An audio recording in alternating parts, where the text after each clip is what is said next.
Құрметті өнерсүйер қауым, Түркістан қалалық мәдениет үйінің халық театры сіздерді жүректі тербейтін, жанды толқытатын үлкен оқиғаға шақырады. Жергілікті ақын, жазушы, драматург Елтай Бимағамбетұлының шынайы өмірдің күйзелісті сәттерінен сыр шертетін, жан жарасын қозғайтын терең туындысы «Қырсық келін» драмалық спектаклі. Бұл үй ішіндегі үнсіз қақтығыс, бұл ененің, келіннің ішкі айқайы, бұл қоғамда жиі кездесетін, бірақ ашық айтылмайтын шыңдық шері. Өтетін күні 27 қаңтар 2026 жылы кешкі сағат 18:30-да. Өтетін орны Мәдениет үйі Тәукехан, номері 85. Келіңіздер, көріңіздер, жүрекпен сезініңіздер. Мағамбетті бай кулак деп танып, кейін халық жауы ретінде тұтқындайды. Осы ауыр тағдыр салдарынан 1934 жылы Елтайды әкесінің ең жақын туыстары 23-ші разъездегі балалар үйіне өткізеді. 1940 жылы сол кездегі талап ұжым шағында тұрған әкесінің бәйбішесі Айзлу Елтайды іздеп тауып, өз қолына алып тәрбиелейді. 1946 жылы 30-ші разъезде тұратын үлкен ағасы Сейіт Елтайды өз қамқорлығына алып, оны Түркістан ауданына қарасты Шорнақ ауылындағы Фрунзе атындағы Қазақ орта мектебінің жанындағы интернатқа орналастырады. Осы мектепті ол 1951 жылы аяқтайды. 1957 жылы Алматы қаласындағы Абай атындағы педагогикалық институтының филология факультетін тәмамдайды. Одан кейін Түркістан ауданы мен қаласында оқу, ағарту және мәдениет саласында 40 жылға жуық басшылық қызметтер атқарады. Мектепті Түркістанға қарасты Шорнақ дейтін елді мекенде 51 жыл бітірдім, ойдағыдай. Сөйтіп Алматыға оқуға кеттім. Жаман оқымадым. Оқып жүріп, штаттан тыс корреспондент болып істедім. Коммунизм таңы дейтін Алматы облысының газеті болатын. Кейін енді болған шығар деп жүрсем, бір күн райком шақырып алса, сіз енді мәдениет бөліміне келіңіз дейді. Өзіңіз художниksіз, әнді саласыз, домбырада тартады екенсіз, баянда тартады екенсіз, бәрін есін бір мәдениет жұмысын ашырып барады. Мұны мектепте енді реттеген мен біраз істейді болмайды. Отказ беретін болсам, барып билет тастады кете бер дейді. Жетіп қорқытатын олар. Аман жоқсан келдім. Кейіннен Саттар Ерубаев музейін ұйымдастырып, оның тұңғыш директоры болады. Сондай-ақ Түркістан қалалық қазақ тілі қоғамының алғашқы төрағасы қызметін атқарады. Елтай Бимағамбетұлының әдеби шығармашылығы 1962 жылдан бастау алады. Белгілі драматург Әбішевтің «Сәт сапар тілегімен» алғашқы туындысы «Қарақұрт» атты бір актылы комедиясы жарық көреді. 1964 жылы оңтүстік Қазақстан өлкесінде өткен атеистік тақырыптағы конкурста «Тасаттық» атты бір актылы комедиясы бірінші орынды иеленеді. 1984 жылы Жалын баспасынан «Оралу» повесі жарық көрді. 1986 жылы осы баспадан «Тарғыл мысық» әңгімелер жинағы шықты. 1985-89 жылдары аралығында «Тасыған төгілер», «Сағыныш» сияқты шығармалары республикалық басылымдарда жарияланды. 1992-93 жылдары «Қос қуаныш», «Зауал» пьесалары оңтүстік Қазақстан облыстық мәдениет басқармасының ұйымдастыруымен біздің сахна жинағына енді. 1995 жылы Ұлы жеңістің 50 жылдығына арналған аймақтық шығармашылық байқауда «Көмекбайдың күнделігі» атты әңгімелер топтамасымен бірінші орында иеленді. Кейінгі жылдары «Тойға тарту», «Бесін ауғанша», «Түркістаным, отаным», «Киелісім», «Соңғы арбакеш» сияқты кітаптары жарық көрді. Соңғы кезеңдерде «Қырсық келін», «Әкімнің қызы», «Ажалға араша», «Күтпеген кездесу» секілді шығармалар арқылы қоғамдағы қайшылықтарды, адамгершілік мәселелерін терең қозғады. Елтай Бимағамбетұлы құрмет орденімен, Лениннің 100 жылдығы медалімен және Ұлы жеңістің 45, 50, 60, 65 жылдық медальдарымен марапатталған. Қалалық Қожа Ахмет Яссауи кесенесін қорғау қоғамдық бірлестігінің ономастикалық комиссиясының белсенді мүшесі болды. Елтай Бимағамбетұлы Түркістан аудандық және қалалық кеңестердің бірнеше мәрте депутаты болып сайланды. Ол Түркістан қаласының құрметті азаматы, Қазақстан жазушылар одағы мен журналистер одағының мүшесі. 20-дан аса драмалық шығармалары бар. Өлеңдері, прозалық шығармалары да жетерлік. Том-том болып сахнаның сәні, мерейлі отбасы кітаптары шыққан. 2014 жылы Астанада өткен мерейлі отбасы ұлттық байқауына қатысып, жеңімпаз атанды. Өмірлік жары Елена Төлеуқызы, екеуі 8 ұл қыз тәрбиелеп өсіп, берекелі әулет. Қазіргі таңда 94 жаста. Әлі де айтарым ол Түркістанның зиялы абызы.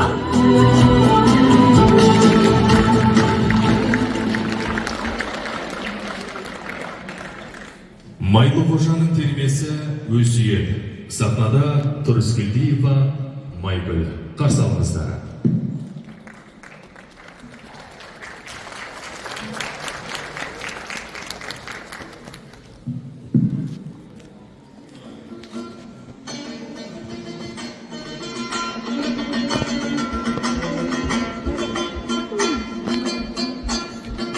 Жақсы бір адам қартайса көкірегі хат болар.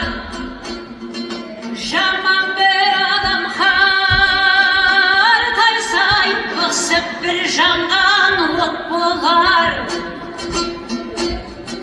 Жақсы бір қария белгі сай жанып бір тұрған шоқ болар. Жаман қария белгісі қайранда тұрған оқ болар. Әдепті өскен бозбала ырғалы өскен тал болар. Әдепсі өскен бозбала жүрген бір жері тау болар. Жақсының ерсен қасынай әдепті тәлім алар сен. Төбенің шығып басына дәулет құс қонар басынай. Өзіңе де кезек бар өлгенді көріп жасымай. Жарқырап туса Алладан, асыл сөз шығар данадан. Жалған мақтан сөз шығар ақылы жарым шаладан. Жақсы боп сенің өсерің ата бір менен анадан. Басыңа қиын іс түссе жаман дос келмес қасыңай. Заты жоқ жерден қыз алсаң перзентің толмас аршынғай. Дүниеге екі келмейді шапқанда атың қамшылай. Әркім болмақ ағайын қайнаған қазан астында. Жақсы бір болса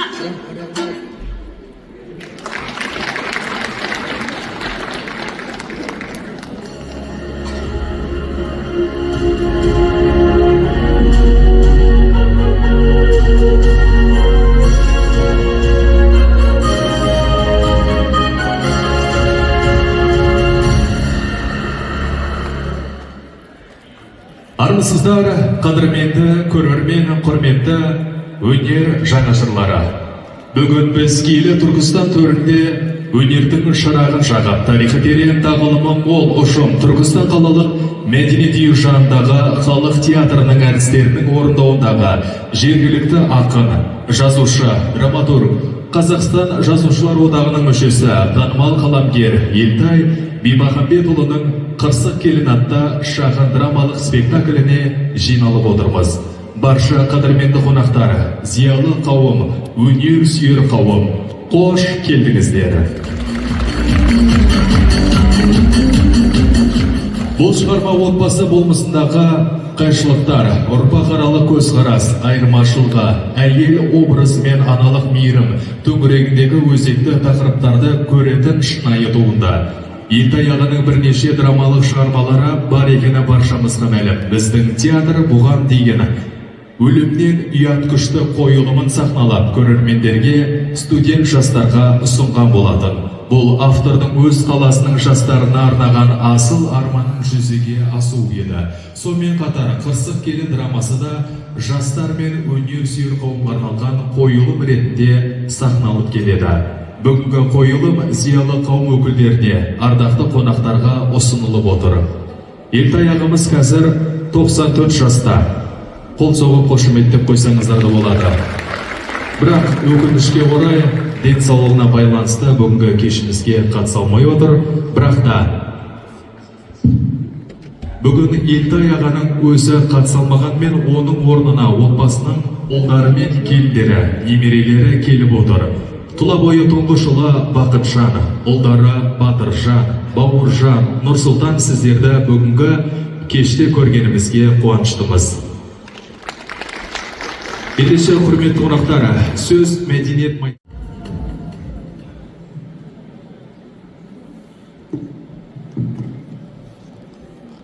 Ассаламу алейкум, көрермен қауым. Біріншіден, мынау киелі шаңырақ мәдениет үйінің жаңа қонысы құтты болсын.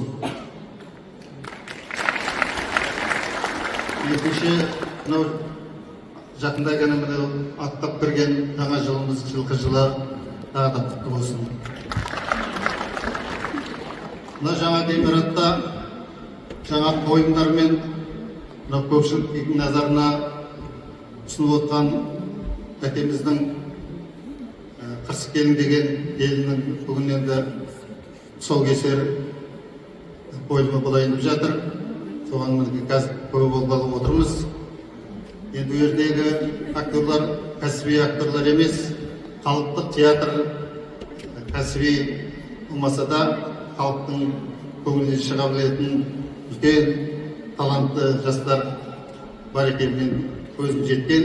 Себебі сол мәдениет бөлімінде 10 жыл жұмыс істеп, солармен бірге қызметтес болған жағдайымыз бар. Олардың қасиеттерін көзім жетіп, соны көргелі келіп, көшеге келіп отқан жағдайымыз бар.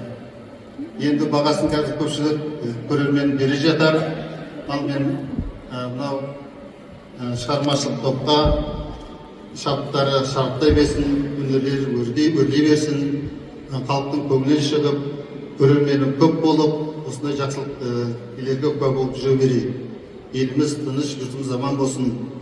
Енді әкеміз жаңа айтып жатыр ғой, дәріп өмірбаянын айтты. Рахмет. Енді сол кісінің жақсы жолын, жасын, абырой, атақ, құрметін бәрін сіздің осы жерде отырған көпшілікке жұғысты болсын. Еліміз аман, жұртымыз тыныш болып, тек жақсылықта осындай тойларда кездесе берейік. Құрметті Бақытжан Елтайұлы, бүгінгі рухани кештің аясында ел мәдениетіне өлшеусіз үлес қосып келе жатқан, өнер мен сөз қадірін терең түсінетін азаматқа деген ілтипатымызды білдіруді жөн көрдік. Осы орайда Елтай ағамыздың мұрасын қадірлей білген мәдениет саласындағы өзінің қолтаңбасы бар ардақты азамат Бимағамбет Бақытжан Елтай ұлына арнайы осы мәдениет үйінің басшысының атынан сізге сый-сияпатымыз бар. Ортаға сый-сияпат ала келсек.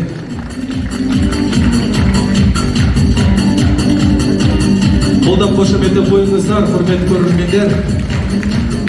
Әрине, бұл сыйлық елдің ықыласы мен алғысының белгісі.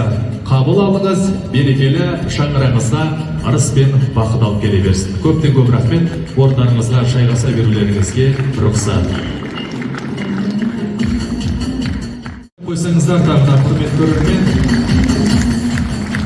Ендеше келесі сөз кезегін құрмет орденінің иегері, Қазақстан Республикасының мәдениет қайраткері, Түркістан қаласынан құрметті азаматы Мұстафаева Ұлжалғас Әбенқызымен сөз облыстық ақсақалдар алқасының төрағасы Істілеуов Есенәлі Мұрат ағамызға беріледі.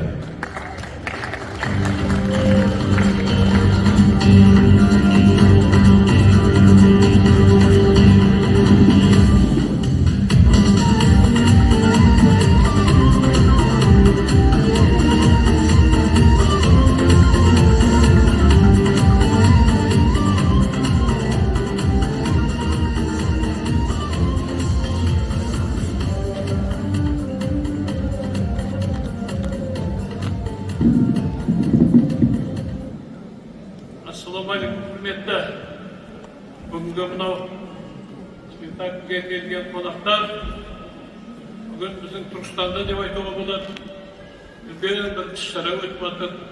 Біз Ертай көкеміздің бүгін шығармашылық кешісі және мынау өзінің қойылым сол кісінің жазған драматургиялық шығын несіне қызық кетіп атып өткен спектакль болмады. Бұл өте бір керемет. Енді біз Ертай көкеміз жайында айтатын болсақ, Түркістанға сіңірген еңбек өте көп. Оның ішінде арнайы айта кететін бір ғана бір әдемі керемет бір ісі бар. Бұл біздің Түркістан облысы болмай тұрғанда, Түркістан облысы болу үшін қалай қызмет атқарған үлкен кісі. Сол кісінің дуал сөзіменен, сол кісінің үлкен қызметіменен бірге бүгін Түркістан облысы атанып, Түркістан қаласы оның орталығы болды. Оның ішінде бүгін жаңағы Бақытжан айтқандай жаңа шаңырақта мына Ертай көкеміздің спектаклі Түркістанда бұндай мәселе театрда ғана болған еді, мына мәдениет үйінде арнайы болып жатқан үлкен Түркістанға деген үлкен керемет жақсылық. Сондықтан мынау көрермендер қазір бағасын шынында бере жатар, бірақ Түркістанда осындай арнайы жағдай профессионалды артистер болмағанмен біздің халықтық артистердің керемет ойынын қазір көреміз, шығармасын көреміз. Сондықтан мынау ұжымға келешекте біз осы үлкен кесімдегі жетуіне тілектеспіз, халықтың көңілінен шығатынына сенеміз.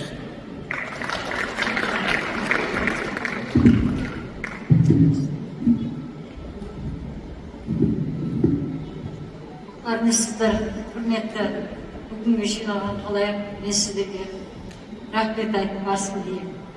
Бүгін уақыттарыңды бөліп осы жерге келіп отырғандарыңызға. Бұл менің өмір бақи армандаған мынандай ғимаратта мен өзім келіп жұмыс істемесем де менің ұрпағым, менің болашағым келіп осындай жұмыс жасап жатыр.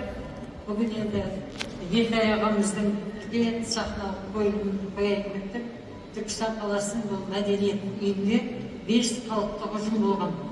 Сол 5 халықтық ұжымның бұрыннан осындай спектакльдерді қойып, Ертай ағамның бұрыннан да спектакльдерін қойып келатқан Ертай Бимағамбетов ағамыз біздің әкеміз сияқты бізге көп өнерін, насихаттарын, әдемі әңгімелерін бізді тәрбиеледі. Бірінші республика көлемінде батагөй ақсақалдар өткізіп, ақсақалдар сайысын өткізген. Сол кезде Ертай ағамыз басшылығын жеңіп алған болатын. Ертай ағамыз өсіп-өнген үлкен ұрпағымен мың жасаған адам. 94 жасқа келген сіздердің бәріңізге сол кісінің жасын, сол кісінің керемет осы жеткен жетістіктері жоғысты болсын. Мынау Лиза басқарған ұжымға бүгінгі сахналық қойылымды қояйын деп тұрған балдарыма Алла абырой берсін, жоғарыдан көрдей берсін. Тағы да осы мәдениет үйіне әр жолы келіңіздер. Қандай керемет, киелі қасиетті Түркістанда наконец мәдениет үйі ашылып, сондай қуанышымыз пайдамызға сыймай жүр. Рахмет сіздерге. Ақжарма ізгі ниеттеріңізге көптен көп рахмет айтамыз. Жол тартар ән тыңдасаңыздар, сіздердің шаңырақтарыңыз аман, керегелеріңіз кен, берекелеріңіз бүтін болсын. Сахнада Антықбай Танагүл, қара шаңырағына қарсы алыңыздар.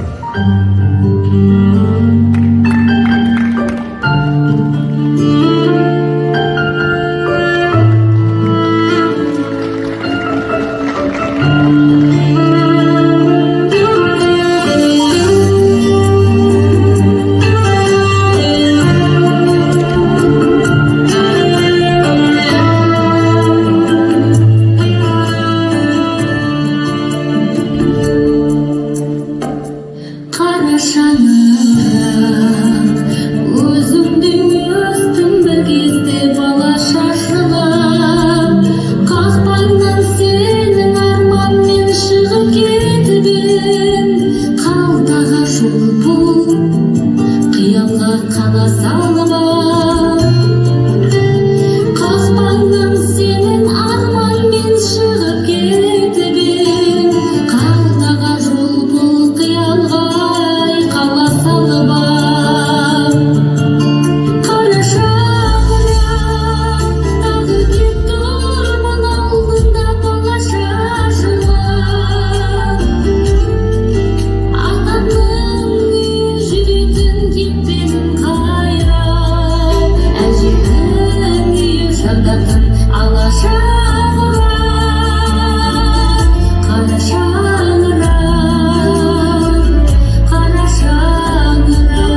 Драматург, ақын, жазушы Елтай Бимахамбетұлының «Қырсық келін» қойылымын тамашалаймыз. Қазір спектакль барысында тыныштық сақтаймыз. Ұялы телефондарыңызда дыбыссыз режимге қоюларыңызды сұраймыз.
Тіршілікте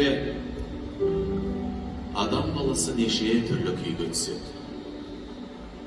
Қайғырады, қуанады, өкінеді, күледі, я жылайды, сүрінеді, құлайды. Бірақ өмірмен қайта тұрып күресетіндер де баршылық. Сайып келгенде осының бәрі адамның өзіне байланысты екенін көбісі сезе де бермейді.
Қуаныш деп қойдық. Әулетімізге қуаныш сыйласын.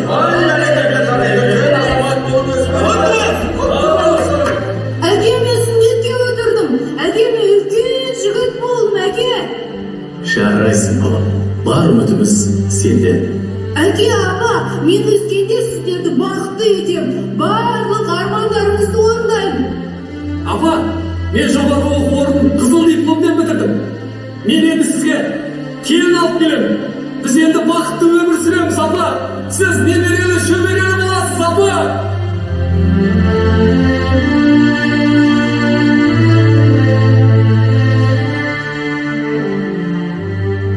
Адамды адам ететін оның ақылы мен білім парасаты.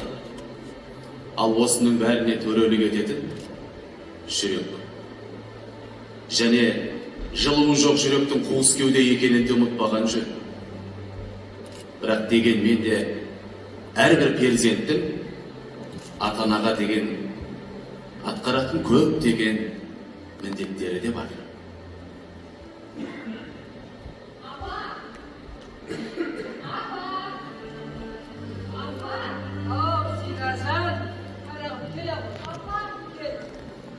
Менің сізбен айтысып отыруға да, үйдің тірлігін істеуге де вообще уақытым жоқ. Сондықтан менің мына киімдерімді Қуаныштың киімдеріне қосып жуып салыңыз. Ертең киіп баруым керек. Синажан, қара, қолының сау кезінде осы кірлердің барлығын өзім жуып отырдым ғой. Енді бір қолмен бұл кірлерді қалай жуамын? Eşeğini olan koy Sinarşan. Сонда сендей қақпасты не істейміз а? Iya. Padişahından başka ешкімге керек жоқ екенін өзім де жақсы білемін. Құдай күнімді саған қаратпас. Асықпа, асықпа. Ешекке қаратам, выжившая старуха.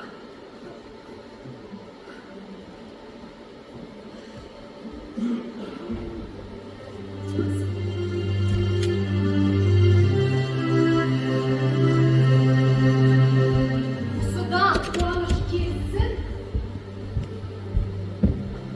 Разговор будет по-другому, понятно? Елін чиімді лақтыра.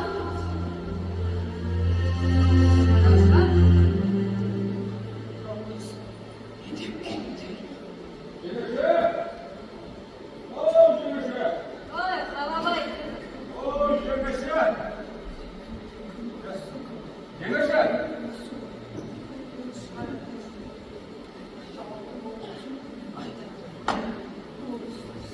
Oğlum şimdi amansız var. Kımmet söylesin жүрсіз. Шалыңыз тіріліп кетті әлде? Өзіңіз қандай келіп болдыңыз деп қояйын да. Саған дайын болған. Шайында келейін. Жарайды. Әңгімеңді айта бер. Мені не үшін шақырдыңыз? Ай, анау. Шалдың Мадинаны ғой. Күтіп қалған қазір. Енді болады ғой ондай.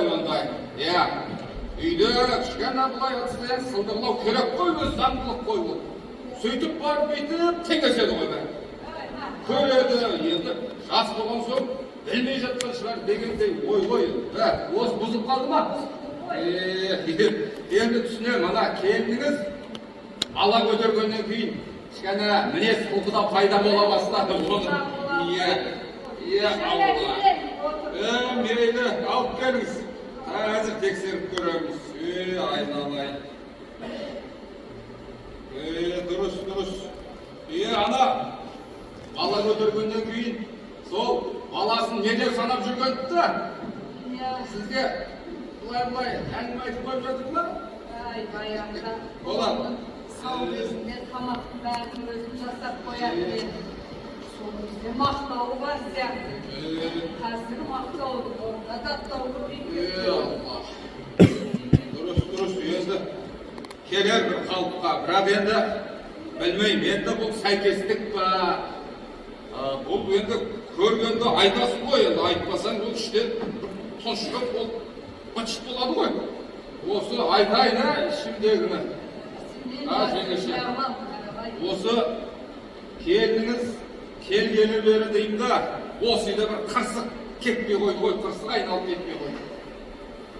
Келін көп түсті, енді алға біледі енді оның бәрін. Мынау шалыңыз көлік апатынан қаза болды.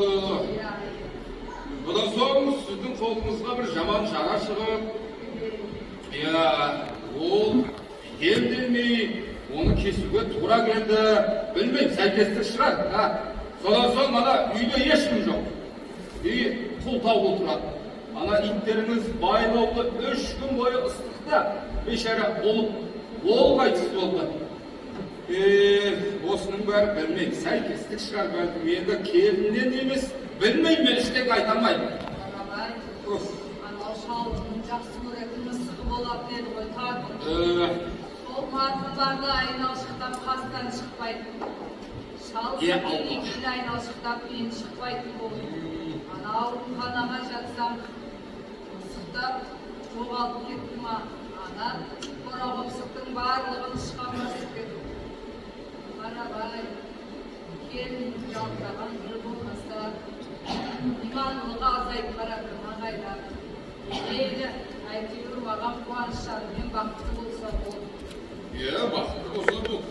Бірақ мен кімге айттым қуанышқа? Ауылдан ағаш дедім. Әлімбайдың қызы бар ғой дедім. Сонашы, Әлімбай. Соныңызын ал десем жоқ. Бойы кішкентай. Онда тұрған не бар дейді? Болмаса Сапарбайдың қызын ал дедім. Жоқ, томпақ. Ой, қайда аяқ қолы балдалай болған жақсы емес пе? Ой, түрлікті де шапшыр. Жоқ, қаладан алам. Қаланың бәрі мәдениетті қыздары. Өте ақылды дейді енді. Барабай. Ойыңыз айтқанмен ондай болмайды ғой. Әйтеуір екеуі бақытты болды. Артында ұрпақ жалғасы. Иә, түсінісіп кетеді ғой. Қандай бақыттар дейсің? Жастарға қазір ақыл айтып болмайды, өздерінің ақылы өздері. Иә, ой, Қуаныш не жұмыс жасап жүр сол? Баяғылары, не ма, электрикті не? Анау, қаладағылардың барлығы үй салғыш болып алды ғой. Бас көзі қасында ақталап сонда кетеді, аптасынан бір рет келеді. Сонда жүр ғой өзі. Дұрыс. Ой, Өзіне кеп қаларға. жеңге, мынау жұмыс жасап тұр міне. Мынау кнопкасын бұлай басып жібергенсіз ба? Одан болып тұр міне.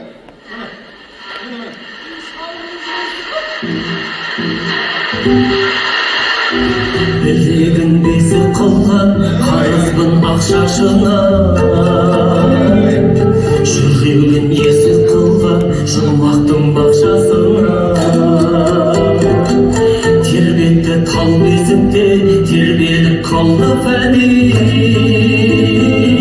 өлегім жер бесікке анашым әлди әлди.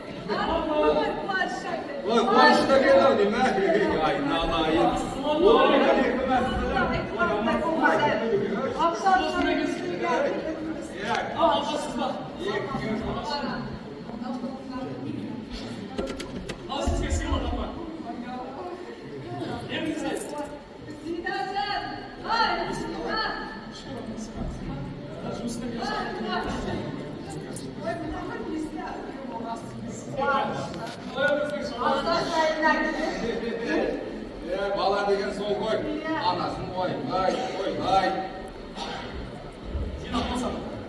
Сен қашан келгенсің, а? Телефонына 2-3 рет звондадым. Неге алмайсың телефонды? Телефонның батарейкасы отырып қалды. Өмір сол батареяға қой аяға болды. Телефон істемейді. Жуып келейін. Қуаныш бара ғой, айналайын. Айналайын. Демалсын, қара. Келінжан, жолдасың алыс сапардан келді. Кішкене бір күлімдеп қарсы алсаң болмас па еді? Келгеніңіз қандай жақсы болған. Сіздің ақылыңыз жетпей тұр еді бұл жерге. Айналайын, келін. Енді бізбен амандаспасаң амандаспай-ақ қой. Енді анау жолдасыңды, бірге өмір сүретін жолдасыңды құрметтемесіңді. Өке, ақылыңыз өзіңізге. Барлығы ақылды, мен ғана ақымақ. Жеңге мен жүре берейін, да? Анау төлеген баласын үйлендіреді екен. Сол беташар дейін, соны ауылға айтып көрші деген ғой. Соны барып мен айтып берейін, да? Зина, қарағым. Үлкен адамға олай сөз қайтарғаның қалай? Үлкен кісі ғой. Оның үстіне үлкен кісінің алдына қалай былай тылтитып киім шығасың? Сәл ұзындау етек ки. Оның үстіне ана сәбиге көз тиеді. Апам дұрыс айтады. Үлкен кісінің айтқанын тыңдасаң жаман болмайсың. Бүгін неге бәрің маған жауып кеттіңдер, а? Қуаныш, саған не жоқ, менің сөзім сөйлесем болады ғой бұл жерде. Өмір сол, менің сөзімді ешқайсысы сөйлемейді.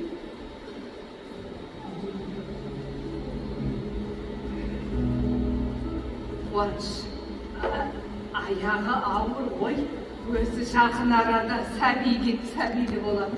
Бара ғой, енді мінезі өзгеріп тұрады. Аяғы ауыр. Жолдан келді ғой. Бара ғой, қара. Демал.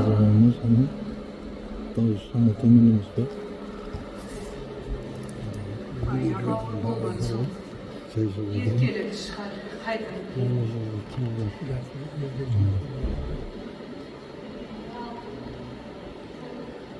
Әйтеуір әр жолдан келген кезде сыйлығымен әкеп қуанып тұрады. Намаздың уақытысы болып қалып қой. Бар, намазымды оқып келейін.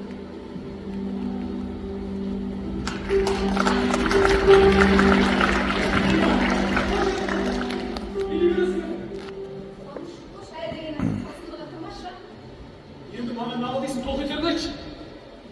Оған жұмыстан шаршап келіп кішкене демалайын.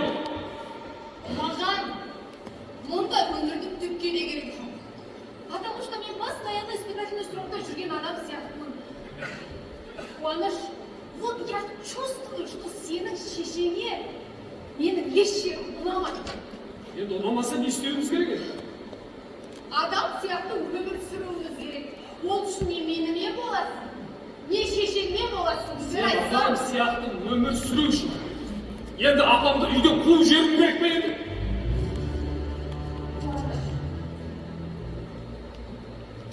Сен апталап кетесің жұмысқа. Неше? Мен мынау қатайған шешеммен боламын. Ол әлденені айтады. Үйдің тірлігін бәрін өзім жасаймын. Кірді де өзім жуамын. Үйді де өзім жинаймын. Шамал, ең маған да дейсің. Енді жұмысымның бәрін қойып, арман кешке дейін сенің қасында отырамын ба енді? Қуаныш, мүмкін апаңды осында қалдырып, өзіміз басқа қалаға көшіп кетеміз да, бақытты боламыз.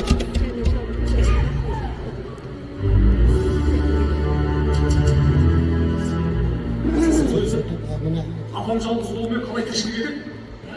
Киімімді айтып жуады. Тамағымды айтып істейді. Төсегімді айтып жинайды. Тогда ясно, все, вопрос решен. Қайда кетесің? Өзімнің үйіме, и зато спокойно өмір сүремін. Ал мен жібе не істеймін? Қуаныш, саған қатын мен бала керек болатын болса, менімен бірге қаласың. И все, вопрос решен, оп-оңай.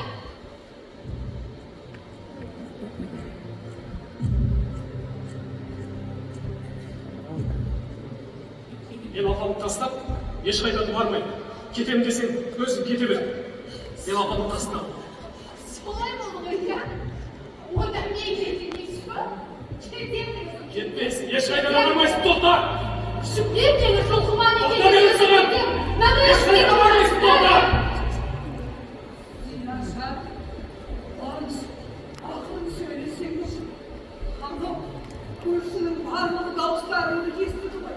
Қуаныш, ақылын сөйлесеш. Қара, не болды сендерге? Апа, келіңіз, төркінге кетем дейді. Сина, қазір кеш батып қалды. Екі ортада қайда кетесің, қарағым? Папа, с вами больше жить не могу. Извините меня. Қуаныш, сөйтпейтін не қарағым? Сіздермен бірге тұра алмаймын дейді, апа. Сина, қабырғаның келмес. Ақылдас, сен осы үйге келін болып түскендері. Ақыл еркелігіңді көтерді. Бетіңнен қатқан емеспіз. Оқуына да түсірдім. Айтқаныңның барлығы болып жатыр. Әрі десе сен дүниеге сәби әпкелесің ғой, Зинажан. Апа, бұл баланың маған түкке де керегі жоқ. Ертең барам да алдырып тастайын. Оп-оңай.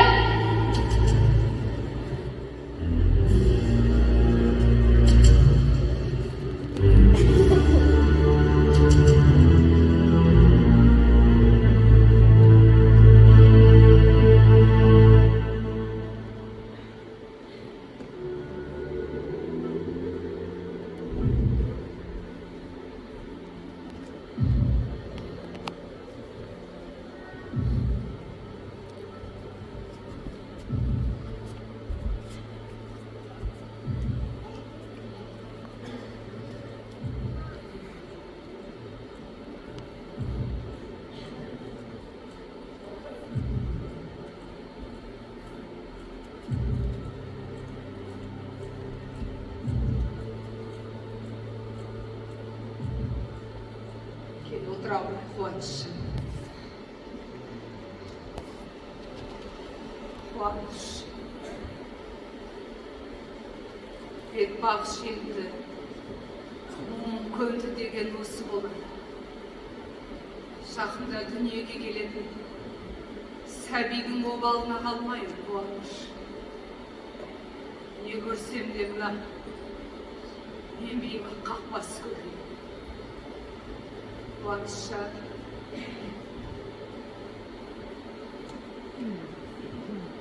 Мен алдағы өз қолыммен қарттар үйіне апарып жайғастыр.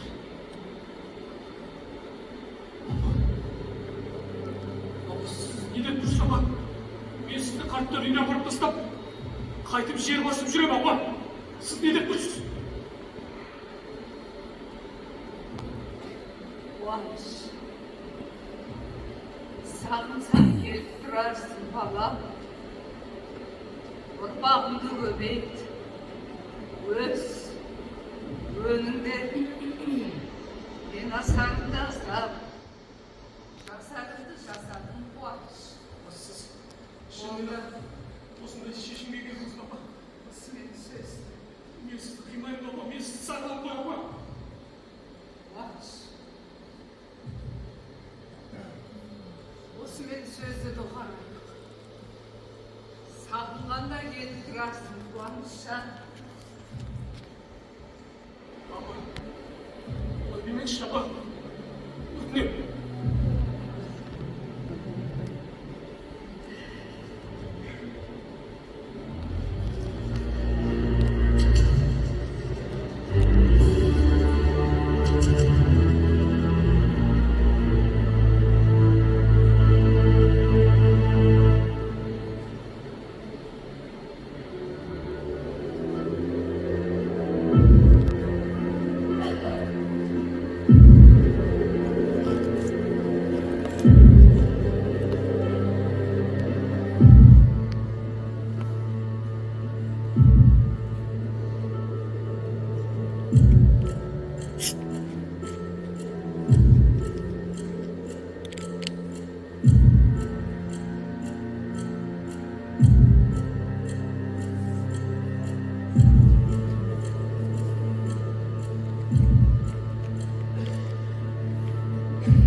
Керек осы еді ғой. Сен дегеніңе жеттің!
Қуаныш, ұлым.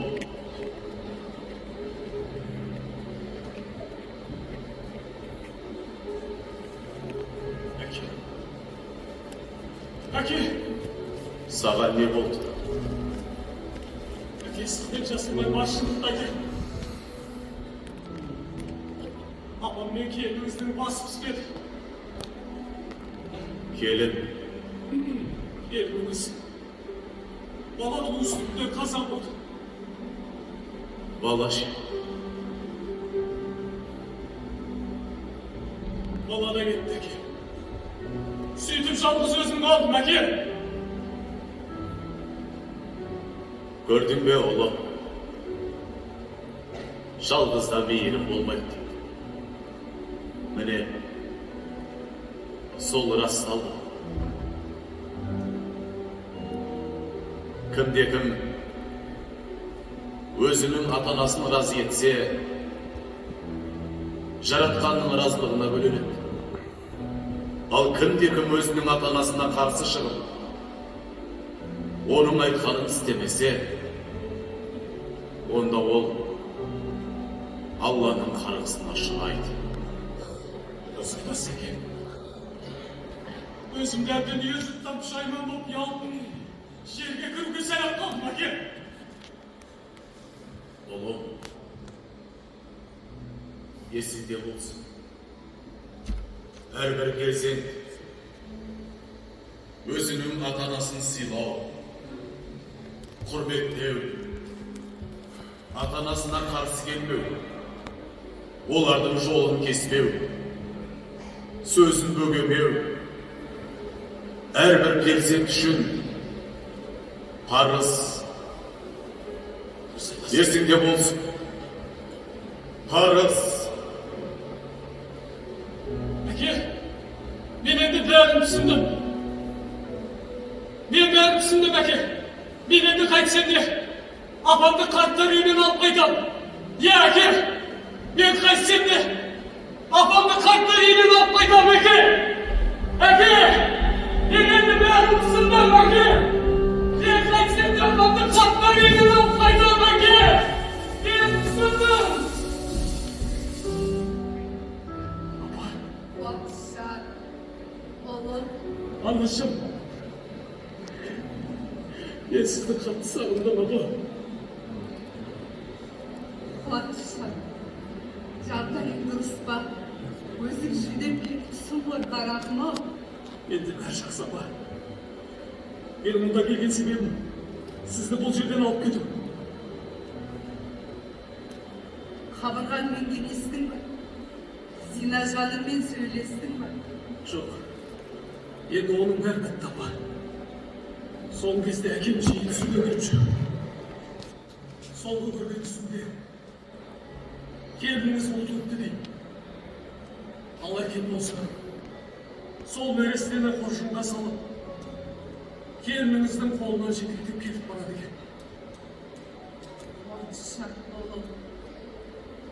Өлген адамның тірі адамды әкетуі жақсы түсеміз. Арты жақсылық болғай. Апа, жүріңіз. Мен сізді бұл жерден алып кетемін, апа, жүріңіз. Бақытжан.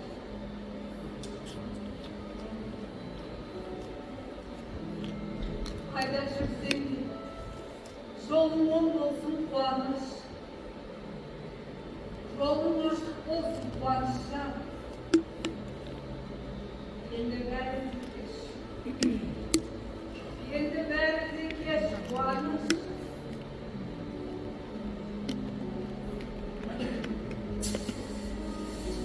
Әке! Апамды қайда кетіп бара жатырсыз, әке? Апа! Мені жалғыз тастап қайда кетіп бара жатырсыз, апа? Апа, өзіңе! Мені тастап кетпеңіз, апа! Мен енді бәрін түсіндім, апа! Бәрін түсіндім! Өттім, апа! Мені жалғыз тастамаңызшы, апа! Апа, өтінем! Meni tashlamoq shama!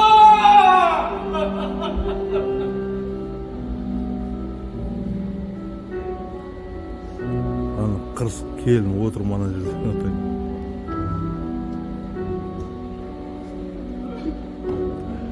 Şimdi otur. Betasır sayıda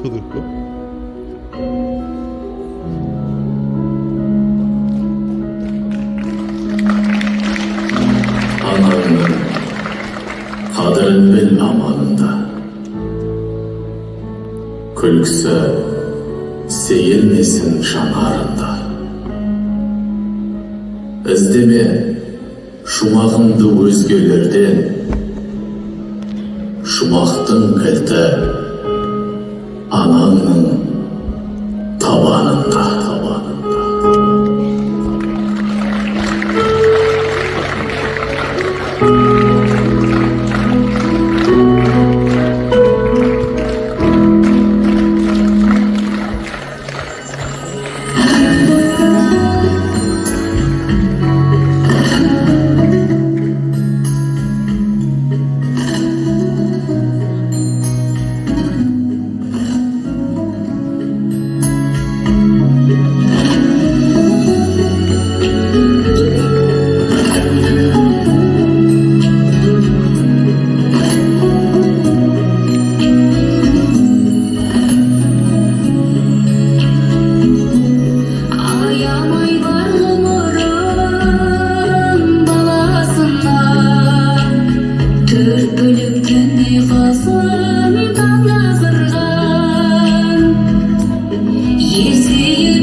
Құрметті көрермендер, сіздердің көріп тамашалағандарыңыз драматург Елтай Бимағамбетұлының «Қырсық келін» трагедиялық драмасы.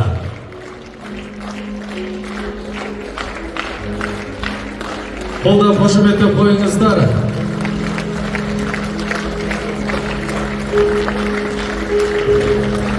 Вот это андачу, братан.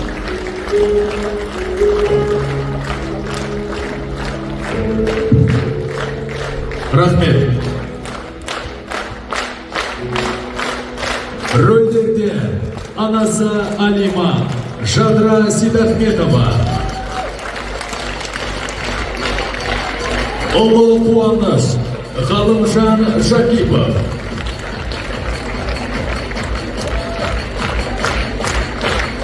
келіні Зина, Жадыра Әлімжанова, көршісі Қарабаев, Талғат Қарынбаев, әке елесі Жаслан Тұрғанбаев, және де әнші Дана Антықбай, музыкамен көркемдеген Анарбай Тұрманов, дыбыс және жарық қоюшысы Атабек Ергешев, театр жетекшісі Әйгерім Титеева, және де спектакльді сахнаға дайындаған режиссері Шакен Амантуров.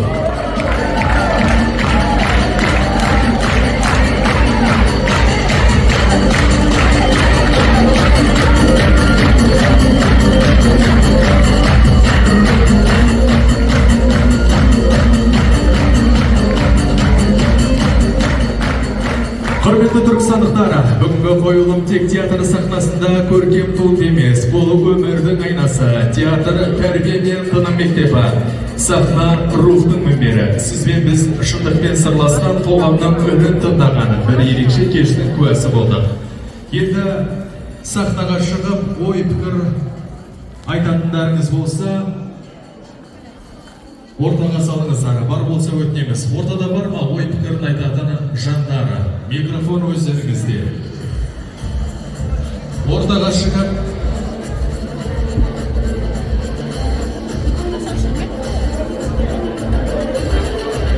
бәрекелді.